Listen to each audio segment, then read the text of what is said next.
चलो सबको जय मसीह की। मेरे प्यारे भाई बहनों, आज हम मसीह संदेश में जानेंगे कि कैसे सरदार ने अपनी मृत बेटी को जीवित पाया। मेरे भाई बहनों, हम आज मरकुस अध्याय 5 उसकी हम 21वीं आयत यहाँ हम देखते हैं। जब यीशु मसीह नाव से पार गया तो एक बड़ी भीड़ उसके पास इकट्ठी हो गई। वह झील के किनारे ही था कि यय्यर नामक आराधनालय के सरदारों में से एक आया और उसे देखकर उसके पांव पर गिरा और यह कहकर उससे बहुत विनती की, मेरी छोटी बेटी मरने पर है, तू आकर उस पर हाथ रख कि वह चंगी होकर जीवित रहे। तब वह उसके साथ चला। भीड़ उसके पीछे हो ली, यहाँ तक कि लोग उस पर गिर पड़ते थे। यह कह ही रहा था, सरदार के घर से लोगों ने आकर कहा, तेरी बेटी तो मर गई है, अब गुरु को क्यों दुख देता है। जो बात वे कह रहे थे उसको यीशु ने अनसुनी करके आराधनालय के सरदार से कहा, मत डर, केवल विश्वास रख। और उसने पतरस और याकूब और याकूब और उसके भाई यूहन्ना को छोड़ अन्य किसी को अपने साथ आने न दिया। मेरे भाई बहनों, यहाँ हम जानते हैं कि एक सरदार जिसकी बेटी मरने पर थी और वह यीशु मसीह के पास जाते हैं कि हे प्रभु, तू मेरी बेटी के लिए प्रार्थना कर तो वह चंगी हो जाएगी। और जब वह यह कहता ही है तो सरदार के घर से कुछ लोग आकर बोलते हैं कि तू प्रभु यीशु मसीह को दुख मत दे, क्योंकि तेरी बेटी मर चुकी है। लेकिन यीशु मसीह यहाँ क्या कहते हैं? यीशु मसीह ने भी सुना कि उसकी बेटी मर चुकी है, फिर भी यीशु मसीह क्या कहते हैं? लिखा है, यीशु मसीह ने अनसुना किया किसको? उस बात को जो कि उन्होंने कहा कि तेरी बेटी मर चुकी है, गुरु को दुख मत दे। लिखा है कि यीशु ने अनसुनी करके आराधनालय के सरदार से कहा, मत डर, केवल विश्वास रख। मेरे भाई बहनों, यदि आपके पास कोई आकर अपने परिवारजनों के बारे में बताए कि वह मर चुका है और ऐसी बातों को सुनकर आप क्या करेंगे? क्या आप उस समय विश्वास ला पाएंगे? मेरे भाई बहनों, यह बहुत मुश्किल होता है, लेकिन यीशु मसीह ने उन बातों को अनसुना करने के लिए कहा। यीशु मसीह ने सरदार को कहा, मत डर, केवल विश्वास कर। और उसके बाद जब यीशु मसीह अपने चेलों को साथ में लेकर उस घर में जाते हैं, तब उसने भीतर जाकर लोगों को बहुत ही रोते और चिल्लाते देखा। और उसने भीतर जाकर उनसे कहा, तुम क्यों हल्ला मचाते हो और रोते हो? लड़की मरी नहीं, परंतु वह सो रही है। और वे उसकी हंसी करने लगे, परंतु उसने सबको निकाल कर लड़की के माता पिता और अपने साथियों के साथ भीतर जहां लड़की पड़ी थी वहां गया। मेरे भाई बहनों, यहाँ भी हम क्या देखते हैं कि जब यीशु मसीह उस सरदार के घर में जाते हैं तो वहाँ जितने भी लोग होते हैं वो सब रो रहे होते हैं, चिल्ला रहे होते हैं उस बेटी के मरने पर, अपने दुख को रोने के द्वारा व्यक्त करते हैं और बहुत ज़्यादा चिल्लाते हैं। लेकिन यीशु मसीह वहाँ पर जाकर क्या बोलते हैं कि तुम लोग क्यों रोते हो, तुम लोग क्यों हल्ला मचा रहे हो? लड़की मरी नहीं, केवल सो रही है। और सब लोग इस बात को सुनकर हंसने लगे। मेरे भाई बहनों, देखिए, यदि आपके आस या पड़ोस में कोई भी ऐसी मृत्यु होती है और यदि आप वहां जाकर ऐसी बातों को बोले, जब वहां लोग अपने दुख को बयान करते हैं, रोते हैं, चिल्ला रहे हैं, तब क्या आप वहां पर जाकर यह बोल सकते हैं, तुम क्यों रो रहे हो, तुम क्यों चिल्ला रहे हो? वह मरा नहीं, वह सो रहा है। यह बात कोई नहीं बोल सकता। यह बात केवल परमेश्वर पुत्र यीशु मसीह ही बोल सकते थे। और मेरे भाई बहनों, जब इतनी बड़ी बात प्रभु यीशु मसीह ने बोली कि वह सो रही है, तब लोग उस पर हंसने लगे।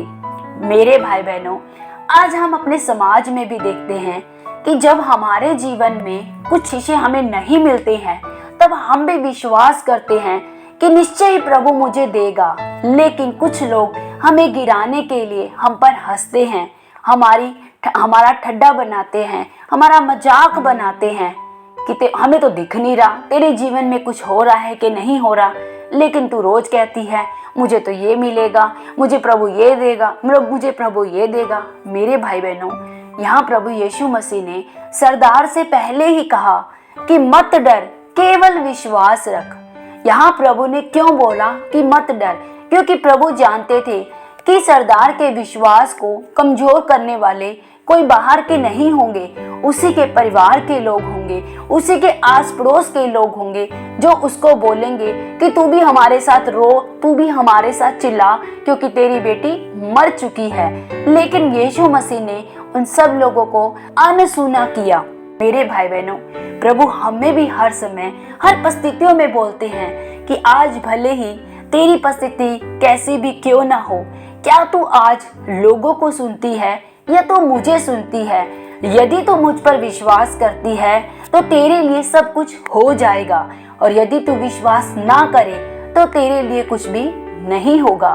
मेरे भाई बहनों, यहाँ प्रभु यीशु मसीह जानते हैं कि जब जब आप अपने जीवन में कुछ बड़ा देखना चाहते हैं, परमेश्वर उस आराधनालय के सरदार के जीवन में बड़ा करना चाहते थे। वह उस मृत लड़की को जीवित करना चाहते थे। इसीलिए परमेश्वर ने सरदार को बोला कि इसे अनसुना कर। मेरे भाई बहनों, जब आप अपने जीवन में कुछ बड़ा पाना चाहते हैं, तब आपको भी बहुत से लोग उस बड़े आशीष को पाने से पहले आपको पीछे खींचने की कोशिश करते हैं। आपको ऐसी अविश्वास की बातें बोलते हैं, अविश्वास के कार्य आपके जीवन में होते हैं कि आपका ध्यान उन सब बातों की ओर हो जाए और आप अपने जीवन में कुछ बड़ा ना पाएं। यदि आज आप अपने उन लोगों के बातों को अनसुना नहीं करेंगे तो आप अपने जीवन में कुछ भी बड़ा नहीं पाएंगे। और हम देखते हैं कि कैसे यीशु मसीह ने घर जाके उस मृत लड़की के हाथ को पकड़ा और उसे उठाया और उसको कहा तलीता कुमी, जिसका अर्थ है कि हे लड़की, मैं तुझसे कहता हूँ उठ। और वह लड़की तुरंत उठकर चलने फिरने लगी, क्योंकि वह 12 वर्ष की थी। और इस पर लोग बहुत चकित हुए। और फिर उसने उन्हें चिताकर आज्ञा दी कि यह बात कोई जानने न पाए और कहा कुछ खाने को दो। मेरे भाई बहनों, देखिए, जो लोग पहले हल्ला मचा रहे थे, रो रहे थे, बाद में वही लोग हैरान हो जाते हैं, चकित हो जाते हैं इतने बड़े आश्चर्य कर्म को देखकर। सेम ऐसे ही मेरे भाई बहनों, जब तक आपके जीवन में परमेश्वर की योजना पूरी नहीं होती है, परमेश्वर का वादा आपके जीवन में पूरा नहीं होता है, तब तक लोग आपको आपके जीवन में हर समय कुछ ना कुछ ऐसी बातें बोलेंगे, निराशावादी नकारात्मक बातें आपके जीवन में बोलेंगे, ताकि आपका ध्यान केवल उनकी ओर हो जाए या केवल आप उनको सुने। कुछ लोग आपके जीवन में रोते हैं, हल्ला मचाते हैं, बहुत सी ऐसी कुड़कुड़ाने वाली बातें आपके जीवन में बोलते हैं कि अब तो तेरे पास कुछ नहीं रहा है, तुझ पर कर्जा आ गया है, तेरी बेटी की शादी नहीं होगी, तू तो मसीह बन गया है। सब बातें आपको बोली जाती है। जैसे यहाँ यीशु मसीह को लोग उस लड़की के घर बैठे थे, चिल्ला रहे थे और हल्ला मचा रहे थे, दुख को बयान कर रहे थे कि अब तो वो मर गई है, अब तो कुछ नहीं हो सकता। अभी यीशु मसीह ने उनको बोला, लड़की मरी नहीं, सो रही है। सेम ऐसे ही हमें अपने जीवन में भी हर उन हालातों को बोलना है कि मेरे जीवन में प्रभु यीशु मसीह है तो हालात तू मेरा कुछ नहीं बिगाड़ सकती। तब वही लोग जो पहले आपके बारे में बुरी बुरी नकारात्मक बातें बोलते हैं, वही लोग बाद में आपको देखकर हैरान हो जाते हैं, आश्चर्यचकित हो जाते हैं कि आपके जीवन में ये कैसे हो गया। जैसे कि मरी हुई लड़की को जब उन्होंने जीवित देखा तो वह भी क्या हो गए, हैरान हो गए। हालेलुया। मेरे भाई बहनों, इसी तरह परमेश्वर पर विश्वास रखें, केवल परमेश्वर को सुने और अपना विश्वास और ईमान उस खुदा पर रखें, क्योंकि वही है जो आपके जीवन में बड़े और अद्भुत कामों को करने की सामर्थ रखते हैं। प्रभु आप सब लोगों को इन वचनों के द्वारा बहुतायत से आशीष और बरकत दे। सबको जय मसीह की।